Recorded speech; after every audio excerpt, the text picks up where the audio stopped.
Matt Callahan, obviously the big story from a football point of view at the weekend was Billy Lee's footballers getting the job done up in Markievicz Park. Yeah, absolutely fantastic result for the team, fantastic result for Billy, and the faith that he showed on the team 2 years ago when we just couldn't get people to commit, and he stuck with it. And like, it's a long time since we have been able to say that here are Limerick in 1 year having two important pieces of silverware. They have the McGrath Cup, and now they have the Division 4 title, and they head into the championship at the weekend. But certainly, I suppose they could be accused of doing it the hard way, in so far as that they had the opportunity to put the whole issue to bed against Wexford in McNeville Park the week before, and they didn't, because they had a very, very disappointing first half. Billy identified it. He took action at half time. He wasn't afraid to ring the changes himself and his management team, and he got it. He certainly on that day he got all the calls right, and he certainly got all the calls right against Sligo, because it was a daunting task to go to Sligo, because it hasn't been a happy hunting ground for Limerick up there in the past. But it was a fantastic display by Limerick, and we feared here, Jack and myself, in this medium last week. We felt that there was only one thing that I felt Limerick would do it, but I felt that what it needed, the formula to do it, was that the form that they showed in the second half, that they repeated it for 70 odd minutes. Now, they did it for most of it. Now, Sligo came back at him towards the finish, and, for a few minutes, we got this eerie feeling, oh no, not again, Did you think, Matt, that those goal chances that we missed in the first half were going to come back to bite us? Because we could have hung 3 or 4 goals across the game, and certainly 3 in the first half.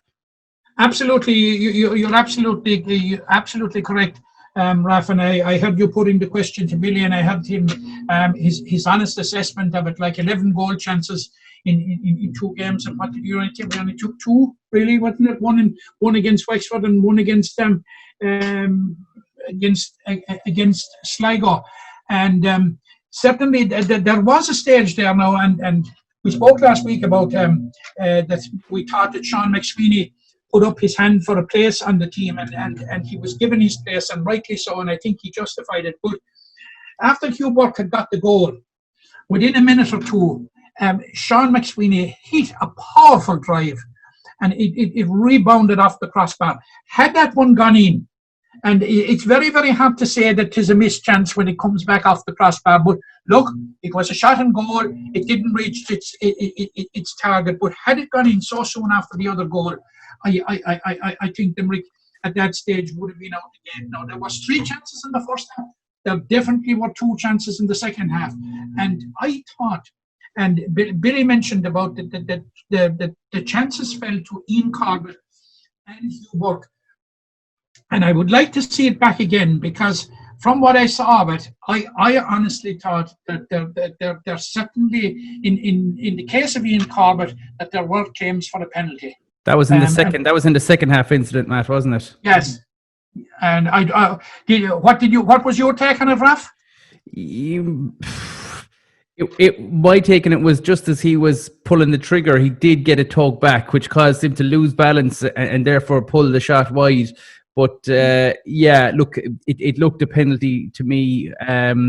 Again, you'd question whether there was any input from linesmen or umpires in that one, because he seemed to give softer frees during the match. But look, I suppose, Matt, all that does matter is that they got over the line, and I'll put it to you that, that league and coming out of that division was crucial for Limerick's development. But they have a quick turnaround, and they have a Waterford team on Saturday night that's going to be. They have a Waterford team, and they have a banana skin on Saturday night, and the forecast is not good. And you might say, why do I talk about the forecast? But if you get a high wind and you either play with it or against it in the first half, it can have a huge bearing on the game. But it's Limerick's 3rd trip to Waterford this year. Like, they have been there in the McGrath Cup, and they have been there in the league. And Raf, they've got nothing easy in Dungarvan this year. In the McGrath Cup, they won by 2 goals. In the league, they won by a goal. So like there is nothing in it. Now, what about Limerick have the benefit of 2 games under their belt. Waterford have only 1 game under their belt. And like I'm not so sure of the value of the game in so far as the press on, because of the COVID situation, there was reticence on the part of Waterford to travel, and at one stage they had conceded a walkover, and it had all sorts of ramifications in that Antrim would have moved to 9 points ahead of Limerick going into the Sligo game, and could be in line for promotion. But it was eventually played in Dundalk, and at least they got a game under their belts. I'd say they probably thought better that it was better to play some game before they faced Limerick. But Billy's job this week, of course, will be all right. He will be addressing the goal drought and the failure to convert chances. But himself and his management team, the big job this week will be to have his players grounded and focused. And they've got to park up the league. And he did say to you, I think, in his interview with you, that he was going to give him 24, 36 hours to take it all in. And as he said, back on the horse on Monday. And I'm sure it was back on the horse. And I think the first thing to do, get back on the horse, was saying, like, lads, this is a new game, practically a new season, new competition. Forget what has happened in Sligo, forget what has happened in the league. All the focus now is on the first round of the championship against Waterford in Dungarvan. Speaking of first round of the championship, Matt, and the Limerick Ladies footballers got off to a winning start with a convincing win over Derry last weekend, which I suppose, look, when you look at the points difference, it all but secures them an All-Ireland semi-final spot. They will have a quick turnaround, however, again this weekend, where they face Antrim, and a win will copper fasten that and give them top spot. It will. I watched the game back, and they were full value for their victory. Derry only scored 1 point from play over the 60-odd minutes. 6 of their points came from Emma Doherty from frees. Limerick got out of the traps very, very quick, and they were leading 1-6 to a point, playing with a strong breeze, and went 17 minutes without scoring at all, with the wind at their backs. And in the meantime, Derry were chipping away at a distance and had it chipped back to 1-6 to 4 points. And it looked tenuous enough coming up to halftime. There was a very, very strong breeze there. Andrea O'Sullivan got a point before halftime, which seemed to, give Limerick that small extra bit of a cushion going in at halftime. But I thought Limerick's performance in the second half was very, very competent. All right, they built a match-winning lead possibly in the first half, but I think the game was really won in the second half, because they shut Waterford out very, very. Limerick were patient. They were prepared to let Waterford or let Derry come at them, which they did. Limerick were disciplined. They didn't give away scores because Emma Doherty was flawless from free taking. And hit him on the break, and hit him very, very effectively on the break, and got 3 goals. Now, Amy Ryan got a goal in the first half. Cathy Mee got a couple of goals in the second half, and Aoife Corbett from Monaghan, sister of Ian Corbett actually, who came on. Aoife got the 4th goal. It's a performance, I'm sure, that Donald Ryan and his management team will be happy with to get a win under their belt. They go to Clinch on Sunday to play Antrim. It's a different kettle of fish. It's a trip into the unknown, Raf, because at least they had the experience of playing Derry in the league in Martinstown way back in February, even though, believe it or not, the Derry team that played last Sunday in the championship only contained 2 of the team that played in the league.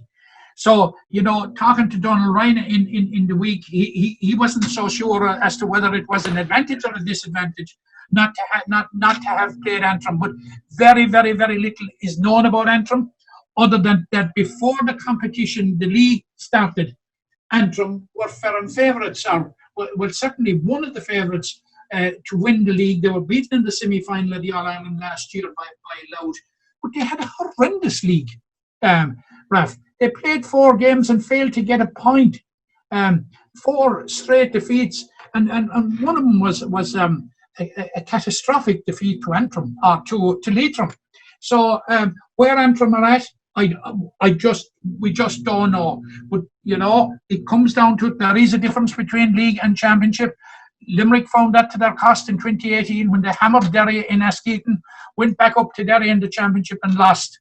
So league isn't that much of a pointer, and perhaps maybe going into the unknown against Antrim may not be a bad thing. If they can avoid defeat, they have ensured themselves a top spot, I would imagine.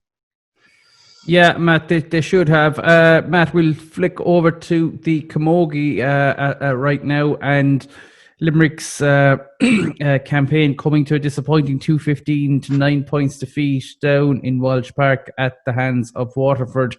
Waterford, who have picked up their first win in the competition and will go into the last round against Westmeath, looking to claim the semi-final spot. Kilkenny and Limerick, obviously no relegation or promotion in the Camogie this year, so in a sense we've dodged a bullet. Look, the game against Kilkenny at this stage now is just a final game and a fixture to fulfil. Really very hard to see Limerick getting anything from it. But Matt, I suppose, look, the real story after the Camogie weekend is unfortunately off the field with the statement issued by the Camogie board. And this saga seems to just want to rumble on and on. Yeah, my view on this whole issue is that I'm deeply saddened by the whole thing, I have to say, and I think it's only a microcosm of something far more serious and far more serious probably at national level. There seems that we're long past the time now that we have to have a serious conversation about ladies sport and the importance of ladies sport, because they're making a huge contribution, let's face it, to the sporting landscape, and like we even saw as late as yesterday, where there's a huge discrepancy in the amount of funding that's being directed towards male sports in comparison with female sports. It's the same with coverage, it's the same with exposure, and like I think the whole situation in Limerick is only a microcosm of that, and you have the whole issue of player welfare, and like it's very, very much on our door in Limerick at the moment. It has been very, very much a part of life in ladies football and in Camogie in Cork for many, many years, and like Limerick, they are taking a stand on it. There are 5 girls involved with Aoife Fitzgerald's and Paddy Murray's side this year. And now Galway have come in. The 2 games were fixed for the one day that they were to be playing. I think it's Cavan. No, sorry, it's Galway in Camogie, and it was Kerry in ladies football. I think they're being staggered now because Galway took the initiative. But it shouldn't be up to Galway to take the initiative to resolve the log jam. We should have a situation in place, and we should have liaison between the respective national bodies to ensure that it would not happen.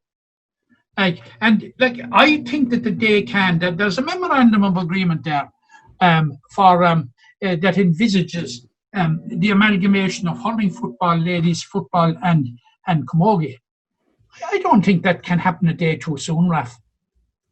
That we're all under the one umbrella, that the men's sport and the women's sport are treated with equal esteem.